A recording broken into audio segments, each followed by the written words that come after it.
يضلل فلا هادي له وأشهد أن لا إله إلا الله وحده لا شريك له وأشهد أن محمدا عبده ورسوله أما بعد فإن خير الكلام كلام الله وخير الهدي هدي محمد صلى الله عليه وسلم وشر الأمور محدثاتها وكل محدثة بدعة وكل بدعة ضلالة وكل ضلالة في النار.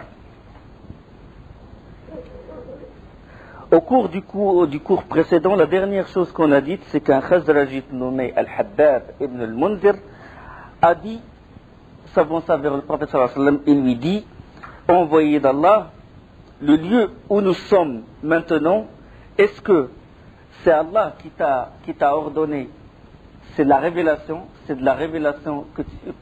c'est parce que tu as reçu la révélation que tu dois camper ici, ou c'est la stratégie de guerre?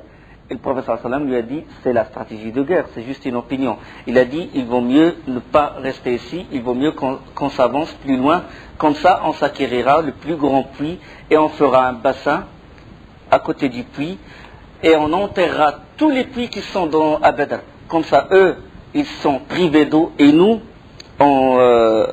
eux, ils n'auront aucune goutte alors que nous, on a l'eau à notre disposition. Le prophète sallallahu alayhi wa sallam, il se rallia aussitôt à son idée et le plan de Hubbab radiyallahu anhu, il fut exécuté dans les moindres détails. Les puits avancés furent alors comblés et la citerne ou le bassin, il fut construit et chaque homme a rempli son outre. La veille de la bataille, Allah subhanahu wa ta'ala, il a frappé les compagnons d'un sommeil paisible, un sommeil qui les tranquillise. Tous les compagnons, y compris les gardiens, même un compagnon du prophète sallallahu alayhi wa sallam parmi les gardiens, il a dit, moi je faisais la garde et j'avais l'épée et l'épée elle tomba de mes mains 7 fois, sans que je me rende compte. C'est Allah subhanahu wa ta'ala qui a touché par ce sommeil pour qu'il soit tranquillisé et pour qu'il soit revivifié. C'est un sommeil particulier qui atteint les mujahidines, les vrais mujahidines. Ils ont cette karamat, ce prodige-là. Et en même temps, Allah subhanahu wa ta'ala, il a fait pleuvoir. Et cette pluie, qu'est-ce qu'il a fait? Il a consolidé la terre. Du côté du camp du prophète sallallahu alayhi wa sallam. Parce que la terre du côté du prophète sallallahu alayhi wa sallam, elle est sableuse. Vous savez, au bord de la mer, quand il y a les marées, au bord de la mer, il y a le sable mouillé et solide.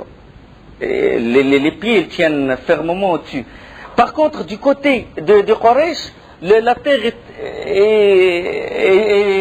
est argileuse. Donc, quand la pluie est tombée, la terre est devenue glissante et en même temps les pieds des koufars, les pieds des chameaux, ils s'enfonçaient dans cette terre.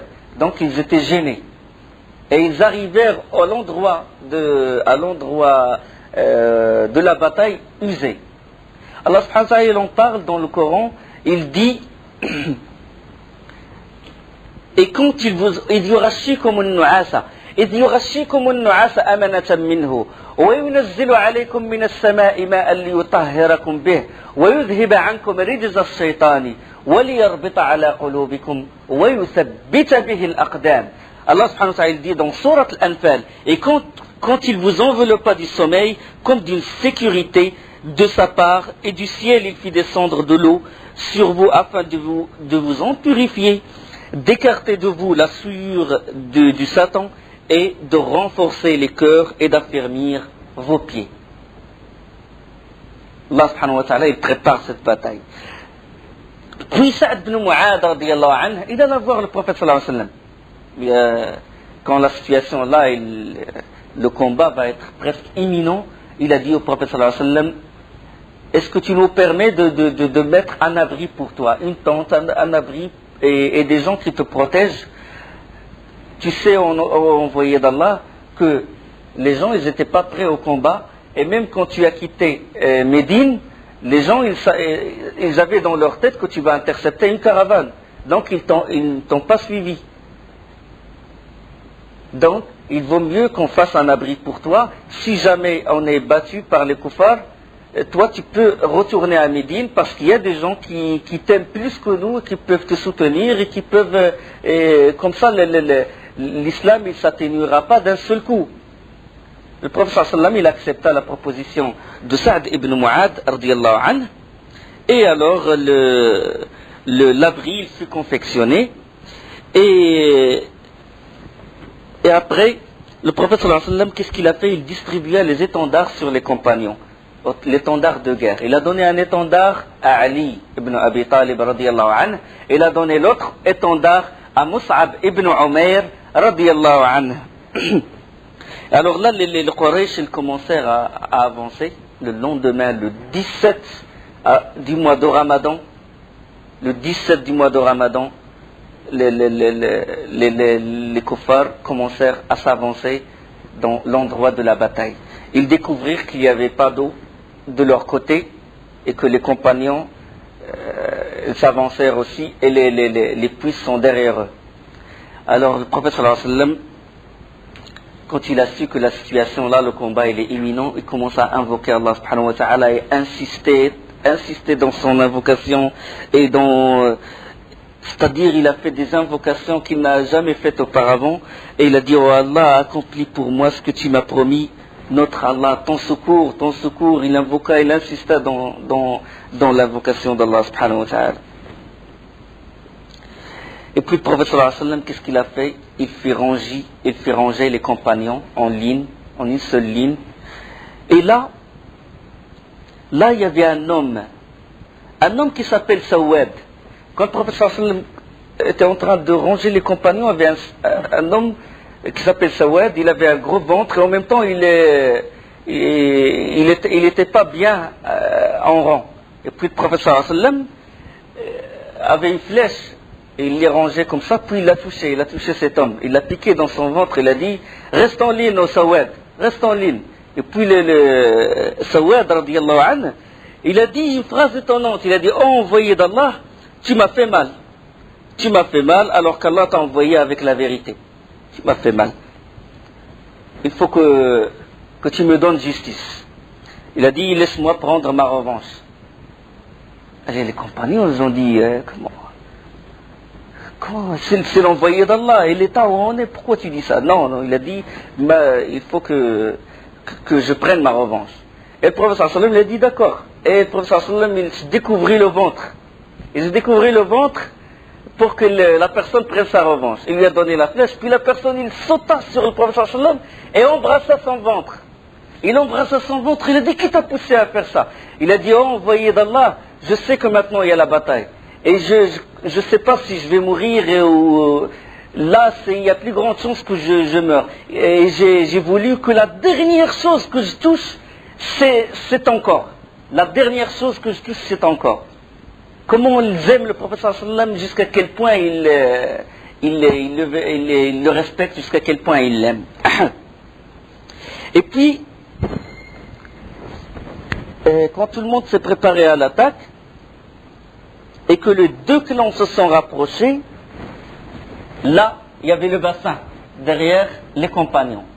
Là, il y avait un homme qui s'appelle Al-Aswad ibn Abd al-Asad al-Makhzoumi. Al-Aswad ibn Abd al-Asad al-Makhzoumi, il fait partie des mécréants. Lui, qu'est-ce qu'il a fait? Il a juré qu'il boirait de cette eau, et qu'il l'enterrait, c'est-à-dire qu'il ne va pas faire demi-tour, sauf s'il boit de cette eau, ou bien il ensevelit carrément ce bassin-là. Comme ça, il déjoue le plan des musulmans. Et il est sorti. Il est sorti brusquement de la troupe de Quraysh. Il est sorti, il fonça directement vers le bassin. Et là, Hamza, il sort aussi. Il est sorti pour l'intercepter. Et avant que cette personne n'arrive à atteindre ce bassin-là, Hamza lui coupa la jambe.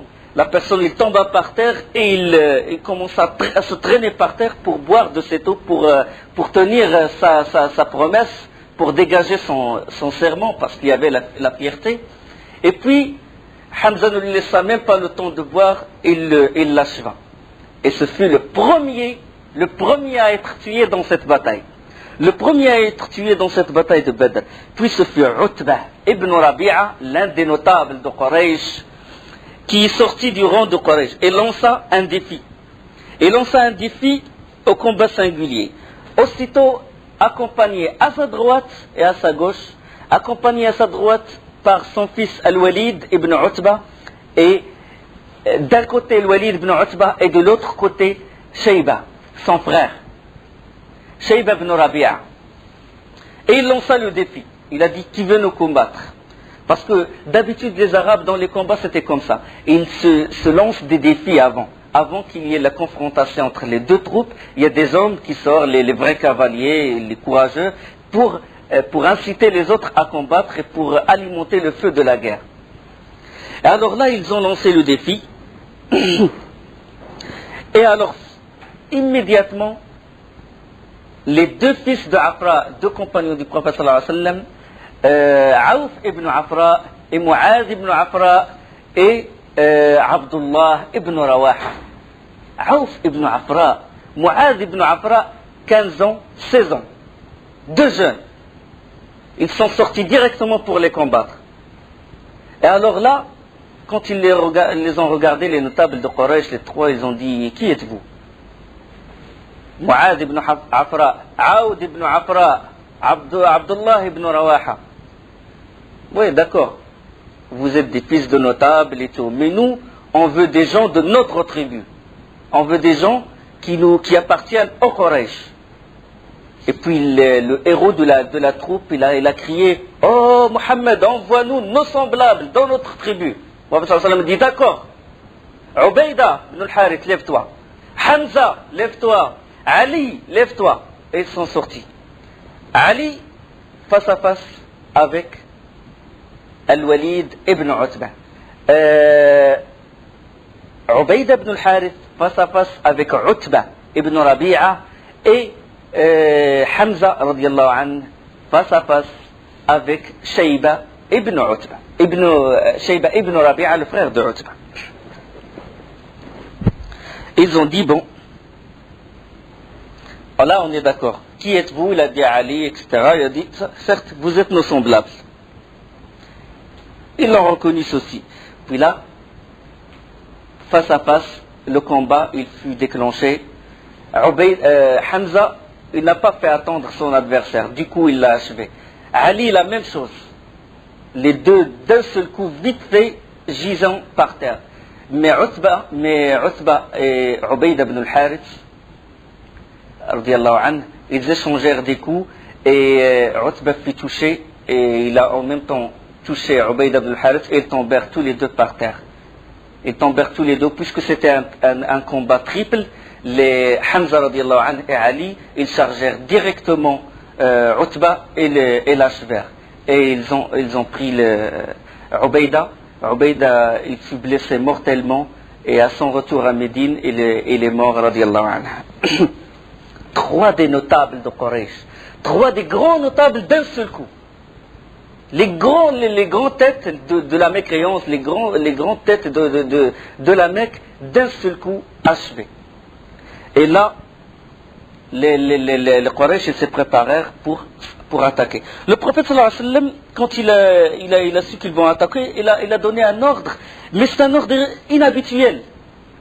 D'habitude, dans le combat, les Arabes, quand ils font les combats, c'est ce qu'on appelle kar ou afar, c'est-à-dire ils attaquent et ils fuient, et ils reviennent pour revenir en force. C'était ça leur combat. Mais le prophète sallallahu alayhi wa sallam, il a fait un ordre, il ne s'attendait pas à la stratégie qu'il a fait. Puisque lui déjà, il n'était pas prêt à combattre, lui il était venu pour intercepter la caravane, et ils n'étaient pas vraiment armés. Qu'est-ce qu'il a dit? Il a dit aux compagnons radiallahu anhum, agenouillez-vous, mettez-vous par terre. Et mettez les armures devant vous. Ils n'avaient pas suffisamment d'armure, donc deux personnes se cachaient derrière une seule armure. Ils ne peuvent pas confronter directement comme ça, parce qu'ils étaient la majorité, ils n'étaient pas armés. Et ils se cachaient 2-3 personnes derrière une armure. Et il a dit, ils vont lancer leurs flèches, vous allez vous défendre, mais quand ils s'approchent de vous, là vous pouvez les attaquer. Quand ils s'approchent davantage de vous, là vous pouvez les attaquer. De loin c'est dur. Et ce qu'ils ont fait, ils ont appliqué cette stratégie du prophète sallallahu alayhi wa sallam. Et quand ils se rapprochèrent, quand ils commencèrent à lancer les flèches, ils touchèrent, quand Abu Jahl il a demandé qu'ils lancent les flèches, ils touchèrent un affranchi de Omar ibn al-Khattab, un affranchi, un esclave du prophète de Omar qui fut libéré par la suite. Il a été tué.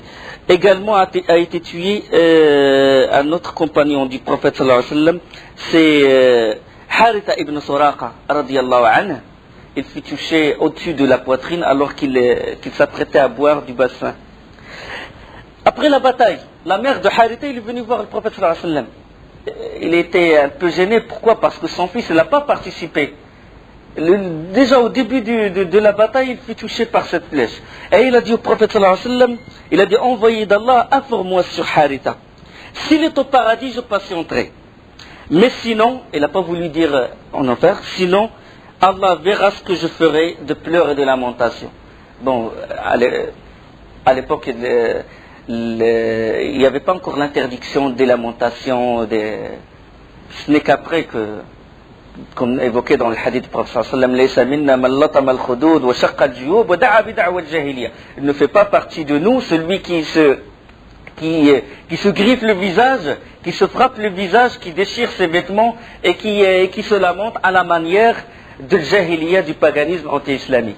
Ça, donc les lamentations, c'est interdit par l'islam, parce que c'est un refus de qada Allah, du destin d'Allah, de la décision d'Allah subhanahu wa ta'ala. Et puis le prophète sallallahu alayhi wa sallam, il l'apaisa par des mots. Elle était hésitante, la pauvre. Puis le prophète sallallahu alayhi wa sallam, il a dit, as-tu perdu raison? Ce n'est pas un seul paradis qu'il a atteint. Ton fils, il a atteint le Firdaus al-A'la, le plus grand paradis. Et la femme, elle a été illuminée, elle se réjouit par ce que lui a dit le prophète sallallahu alayhi wa sallam. Les Quraysh alors s'approchèrent davantage. Ils s'approchèrent davantage. Et alors là, le prophète sallallahu alayhi wa sallam se mit à exhorter les compagnons. Disons, il a dit, par celui qui détient entre ses mains l'âme de Mohammed, personne ne sera tué ce jour. Combattant dans le ferme espoir d'être récompensé, faisons face et ne fouillons pas sans qu'Allah le fasse entrer directement au paradis. Il exhorta, il les incita à combattre. Omer ibn al-Hammam, radiyallahu anhu. Omer ibn al-Hammam, il avait des dattes dans les mains qui est en train de les manger. Et puis il a dit, Omer, quand il a entendu ça, quand il a entendu que le prophète sallallahu alayhi wa sallam a dit si, il a dit, qu'as-tu dit à envoyer d'Allah? Qu'est-ce que tu as dit? Il a dit, oh Omer, par Allah, personne ne sera tué ce jour-là, sans qu'Allah le fasse rentrer au paradis, dans un paradis plus large que les cieux et la terre. Omer regarda le prophète sallallahu alayhi wa sallam, il a dit, Bakhin, Bakhin, c'est une expression qu'utilisent les Arabes, merveille des merveilles. Le prophète sallallahu alayhi wa sallam lui dit, qu'est-ce qui t'a poussé à dire ceci? Il a dit, n'y a-t-il rien d'autre? Y a-t-il rien d'autre qui me sépare d'entrer au paradis, si ce n'est que ces hommes me tuent? Il a dit oui. Puis Omer, en train de manger, puis il a dit, c'est une longue vie d'attendre jusqu'à manger ces dates-là. Le paradis est devant moi et moi je suis en train de manger. Il a jeté les dates et il a foncé vers l'ennemi et il fut tué fi sabilillah. Radiyallahu anhu. Comment le prophète sallallahu alayhi wa sallam, il incita, il poussa les compagnons à combattre fi sabilillah. Ya ayyuha al-nabiyyu, hasbuka Allahu wa man ittaba'aka min al-mu'minin. Ya ayyuha al-nabiyyu, harrid al-mu'minina 'ala al-qital. إيكم منكم 20 صابرون يغلبوا 200 وإيكم منكم 100 يغلبوا 1000 من الذين كفروا بأنهم قوم لا يفقهون. Ô prophète, Allah et ceux des croyants qui te suivent te suffisent. Allah il dit subhanahu wa ta'ala dans Surat Al-Anfal. Ô prophète, Allah et ceux des croyants qui te suivent te suffisent. Ô prophète, incite les croyants au combat. S'il se trouve parmi vous 20 combattants, ils vaincront 200. Et s'ils s'en trouvent 100, ils vaincront 1000 mécréants, car ce sont vraiment des gens qui ne comprennent pas. Le prophète sallallahu alayhi wa sallam, il a regagné l'abri. Il a regagné l'abri, en compagnie d'Abu Bakr. Abu Bakr ne lâcha pas le prophète sallallahu alayhi wa sallam d'une semaine. Toujours autour du prophète sallallahu alayhi wa sallam. Il le protégeait. Toujours. C'est lui seul qui rentra à l'abri avec lui. Et puis le prophète sallallahu alayhi wa sallam, il rentre à l'abri, commence à insister dans le dua quand le combat il a fait rage. Il commence à invoquer, à insister jusqu'à ce que son manteau il tomba. Et puis Abu Bakr il rajustait le manteau sur les épaules du prophète sallallahu alayhi wa sallam. Et il lui dit, il fut ému par l'invocation du prophète sallallahu alayhi wa sallam. Il lui dit, Allah ne t'abandonnera jamais. Allah va te donner ce qu'il t'a promis. Et le prophète sallallahu alayhi wa sallam il insista. Puis le prophète sallallahu alayhi wa sallam il fut touché par un sommeil léger. Un sommeil léger, puis il se leva. Il se réveilla réjoui. Puis il a dit à Abu Bakr, Abu Bakr, la bonne nouvelle. Allah, il a envoyé Jibril dans ce combat-là. Il a envoyé Jibril avec 1000 anges. Avec 1000 anges. Pourquoi? Parce que les compagnons étaient sincères. Il n'y avait pas un hypocrite dans la bataille de Badr, contrairement aux autres batailles. Ils étaient tous, les Badrites, c'était les meilleurs des compagnons. Allah subhanahu wa ta'ala, quand il a vu que c'est les meilleurs, ils sont dévoués à Allah subhanahu wa ta'ala, ils sont sincères dans le combat, Allah il a fait descendre al-malaika pour les soutenir, pour soutenir le prophète sallallahu alayhi wa sallam et les compagnons. إذ تستغيثون ربكم فاستجاب لكم أني ممدكم بألف من الملائكة مردفين. Et rappelez-vous le moment où vous imploriez le secours de votre Seigneur et qu'il vous exauça aussitôt. Je vais vous aider d'un millier d'anges déferlant les uns à la suite des autres. وما جعله الله إلا بشرى لكم ولتطمئن قلوبكم به وما النصر إلا من عند الله إن الله عزيز حكيم. Allah ne fit cela que pour vous apporter une bonne nouvelle et pour qu'avec cela vos cœurs se tranquillisent. Il n'y a de victoire que de la part d'Allah. Allah est puissant et sage. La victoire elle vient d'Allah subhanahu wa ta'ala. Quand les compagnons, quand les gens ils ont les conditions qu'Allah a voulu d'eux, c'est-à-dire se dévouer à lui, appliquer sa loi comme il faut, Allah il leur donne la victoire. Mais quand ils se détournent de sa voie, Allah il ne leur donne pas la victoire. Allah il fait que les injustes, les mécréants les dirigent. In tansurullaha yansurkum. Condition. In tansuru. Si vous soutenez Allah, Allah il vous soutiendra. Ça veut dire quoi? Ça veut dire quoi? Mafhoum al-aya comme on dit. Qu'est-ce qu'on peut comprendre? Si vous ne soutenez pas Allah, il ne vous soutiendra pas. C'est ce qu'on peut déduire. Voilà. Si on dévie de sa voie, il ne nous soutiendra pas. Alors, le prophète sallallahu alayhi wa sallam, il a pris une poignée de sable et il a crié, il a dit Shahatil wujuh, que ces visages soient défigurés. Et puis il a jeté la poignée de sable vers les kuffars. L'un des mécréants qui s'est converti par la suite, il raconta cette histoire, il a dit que quand le prophète sallallahu alayhi wa sallam il a envoyé cette poignée de sable, tout le monde commença à frotter ses yeux. Tout le monde fut touché, tous les mécréants furent touchés par ce sable-là. وَمَا رَمَيْتَ إِذْ رَمَيْتَ وَلَكِنَّ اللَّهَ رَمَى وَلِيُبْلِيَ الْمُؤْمِنِينَ مِنْهُ بَلَاءً حَسَنًا إِنَّ اللَّهَ سَمِيعٌ عَلِيمٌ. Ce n'est pas toi qui lançais, mais c'est Allah qui lançait. Et pour éprouver les croyants d'une belle épreuve de sa part, Allah est audient, est omniscient. Allah wa inna Allah sami'un alim. C'est Allah qui a lancé. Alors la présence des anges, il fut ressentie par les compagnons. L'un des compagnons a dit, pendant que je poursuivais un mushrik, un associateur, pendant que je le suivais pour le tuer, il a dit sa tête elle tomba de son corps avant que je le touche. Ça veut dire quoi? Ça veut dire que les anges, mais les compagnons, ils étaient engagés dans le combat. C'était pas ils s'appuyaient sur les anges ou quoi que ce soit. Ils étaient sincères, c'est-à-dire que la personne, il poursuivait l'associateur et Allah l'a raffermi, il l'a soutenu après ça. D'accord? إذ يوحي ربك إلى الملائكة أني معكم فثبتوا الذين آمنوا سألقي في قلوب الذين كفروا الرعب فاضربوا فوق الأعناق واضربوا منهم كل بنان ذلك بأنهم شاقوا الله ورسوله وَمَنْ يُشَاقِقِ اللَّهَ وَرَسُولَهُ فَإِنَّ اللَّهَ شَدِيدُ الْعِقَابِ. Et ton Seigneur révéla aux anges, je suis avec vous, affermissez donc les croyants. Je vais jeter l'effroi dans les cœurs des mécréants. Je vais jeter l'effroi dans le cœur des mécréants. Frappez donc au-dessus des coups et frappez-les sur les bouts des doigts. C'est parce qu'ils ont désobéi à Allah et à son messager. Et quiconque désobéit à Allah et à son messager, Allah est certainement dur en punition. L'effroi. C'est ça l'arme d'Allah subhanahu wa ta'ala. Quand la personne il est touché d'effroi, il perd le contrôle.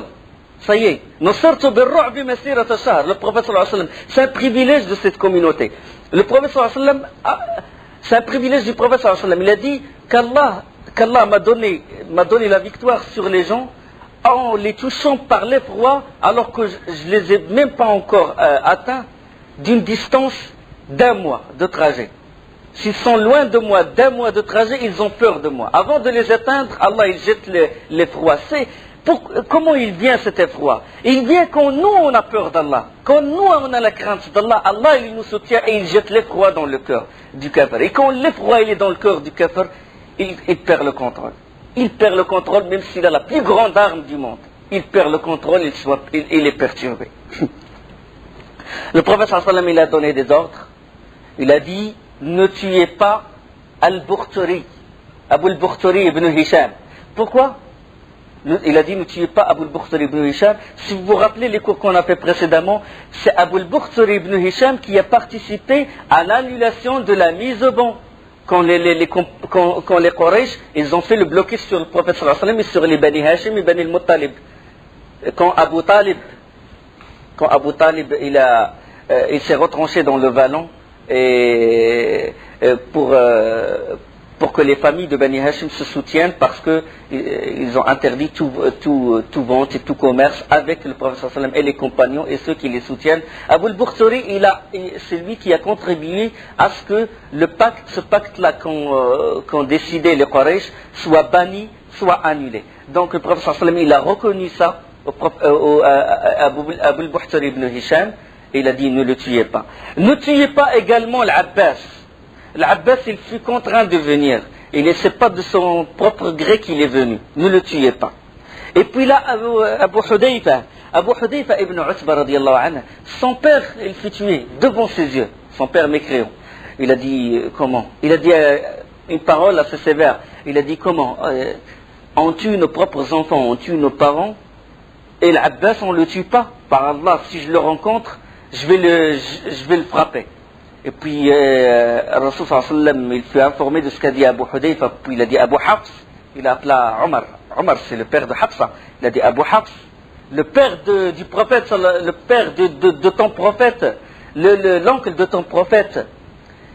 On ose frapper le visage de l'oncle de ton prophète. Et Omar se leva, il a pris son épée, il a dit laisse-moi lui couper la tête. Laisse-moi couper la tête à Hudayfa parce que c'est un hypocrite.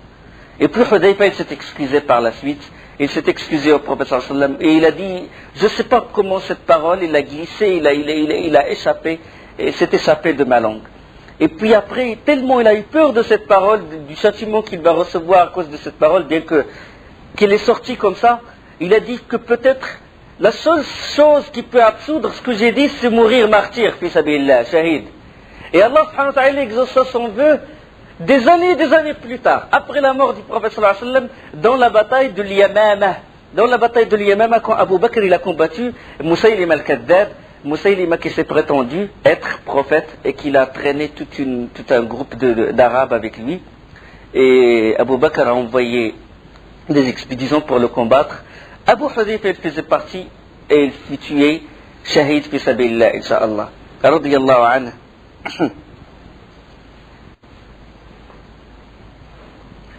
Abu al-Bukhtari ibn Hisham, le prophète sallallahu alayhi wa sallam a déconseillé, il a dit ne le tuez pas.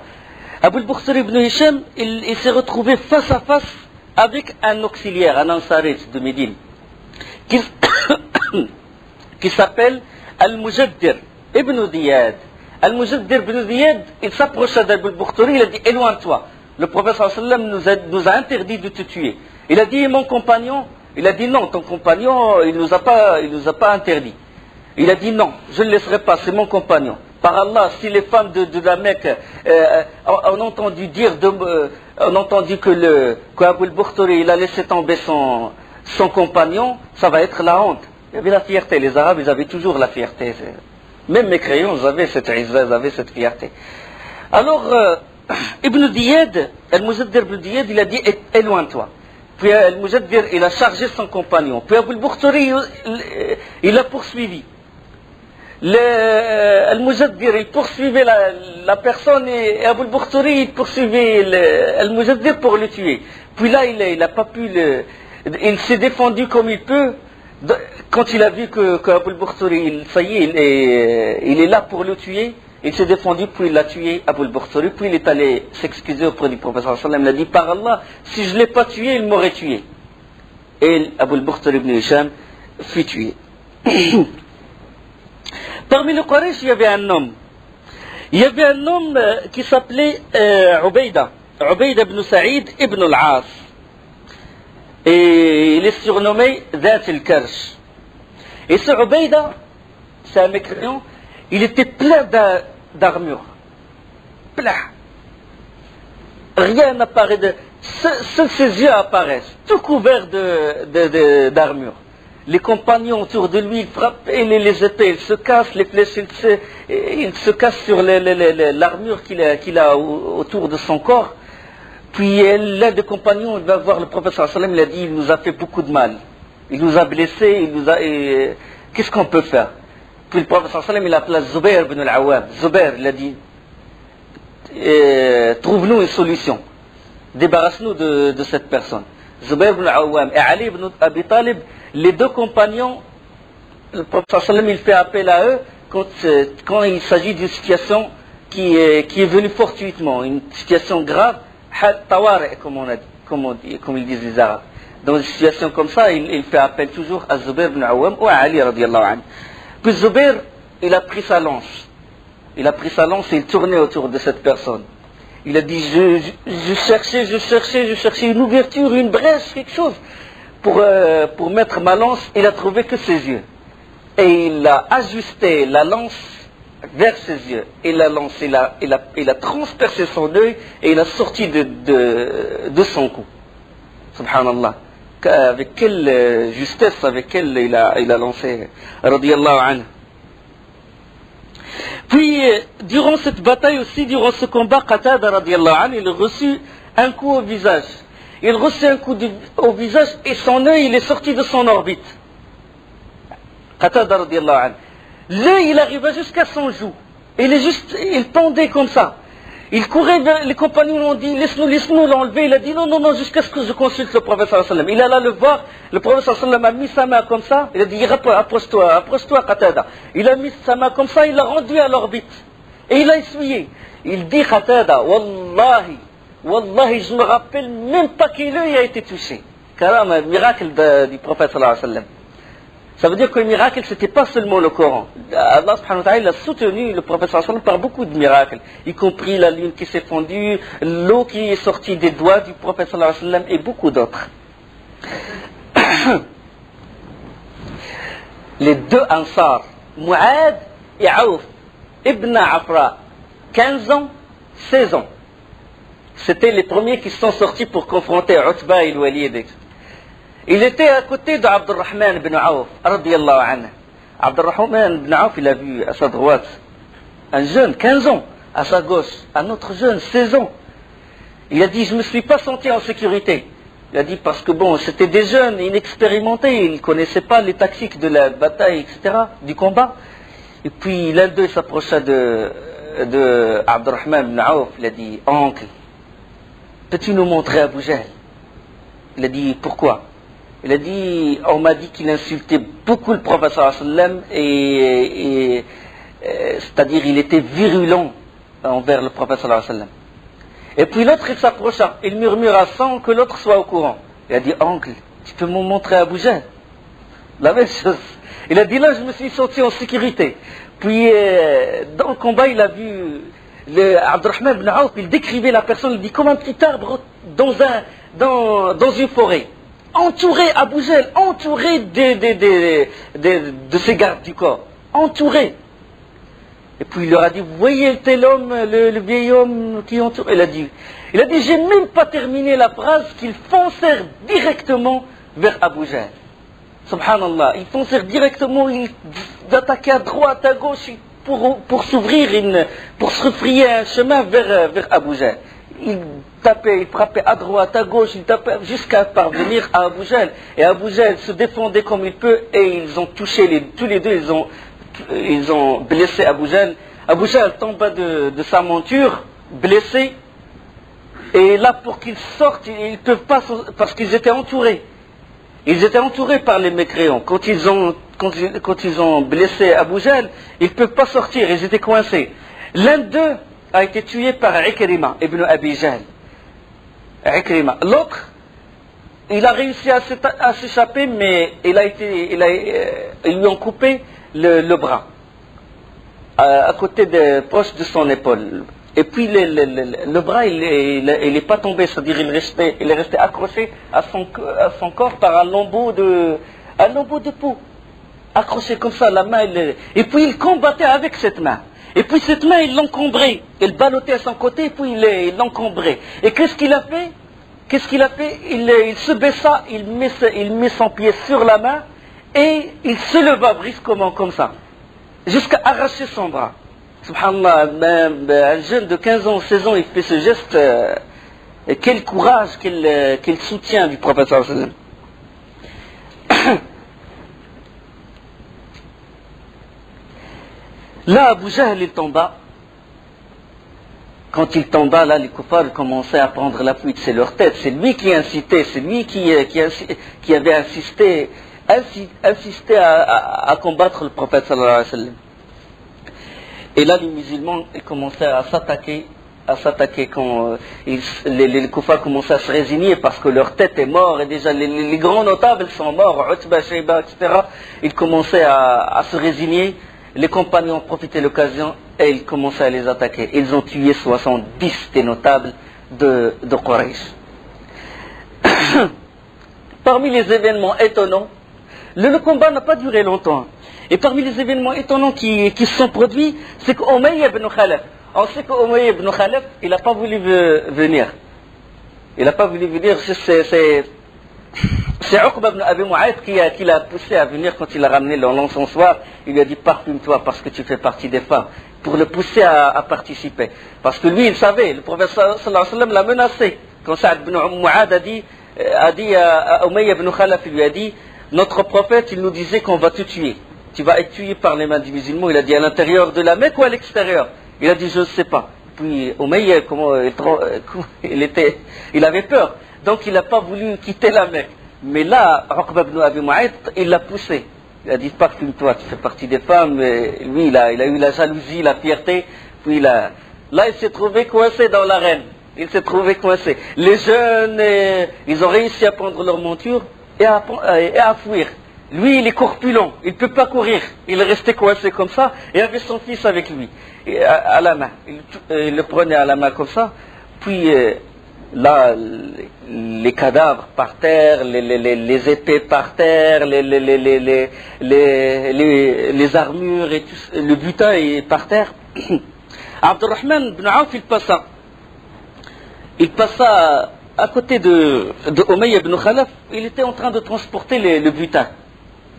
Il y avait plusieurs côtes de mailles et il commença à les ramasser les épées, Puis Umayya ibn Khalaf, il est resté coincé, il ne peut pas fuir, il cherchait quelqu'un pour le protéger. Il cherchait le plus proche, celui qui était un peu son confident, il était son ami à la Mecque. Il regarda Abdurrahman ibn Awf, puis il appela. Il dit Abd Amr. Oh, Abd Amr. Abd Amr, c'était l'ancien prénom d'Abdurrahman ibn Awf. C'est le prénom de naissance. Mais Abdurrahman ibn Awf, quand il s'est converti, il changea le nom. Abd Amr, ça veut dire esclave d'un homme. Donc lui, il a choisi Abdurrahman ibn Auf. Et quand Umayy ibn Khalaf, il l'appelait, quand il l'appelait, il disait Abd Amr. Abd Amr, et lui, il n'accepta pas. Il n'a pas accepté le fait qu'il disait Abd Amr. Il lui dit, appelle-moi Abdurrahman. Il dit, Rahman, je ne le connais pas. Je ne connais pas le Rahman. وإذا قيل لهم اسجدوا للرحمن قالوا وما الرحمن أنسجد لما تأمرنا. Parce qu'ils ne croyaient pas au nom de Rahman, ils croyaient en Allah, Ilah, mais au Rahman, ils ne croyaient pas. Il dit, Rahman, c'est un homme du Yamama qui enseignait au prophète sallallahu alayhi wa sallam, qui lui enseignait le Coran. On a parlé de ça. Il dit, Rahman, je ne le connais pas. Pourquoi tu refuses le nom que t'a donné ton père? Il lui dit, non, faut m'appeler Abdurrahman ou tu ne m'appelles pas. Il a dit, on se met d'accord sur un nom. Il a dit donc Abd al-Ilah. Il est d'accord, Abd al-Ilah. Ça c'est à la Mecque. Mais là, il commence à appeler Abd Amr, puis après il appela Abd al-Ilah, puis Abdurrahman ibn Auf, il se tourna vers lui et lui dit, qu'est-ce que tu veux? Il a dit, veux-tu quelque chose de plus précieux que les armures que tu es en train de ramasser? Il a dit oui, s'il y a quelque chose de plus précieux. Il a dit, moi je suis ton prisonnier, ma rançon va être plus chère que ça. Prends-moi, emmène-moi vers le prophète sallallahu alayhi wa sallam. Abdurrahman ibn Auf, il a dit d'accord. Il a pris d'une main Umayy ibn Khalaf, l'autre main il a pris le fils de Umayy ibn Khalaf. Et il s'avançait vers le camp du prophète sallallahu alayhi wa sallam. Bilal était dans le coin. Et on sait que Umayy ibn Khalaf, c'est lui qui a fait subir à Bilal les plus grands supplices. Il le mettait dans le désert, il mettait sur sa poitrine un rocher. Il a fait subir à Bilal les plus grands supplices. Bilal, c'était l'esclave de Umayy ibn Khalaf.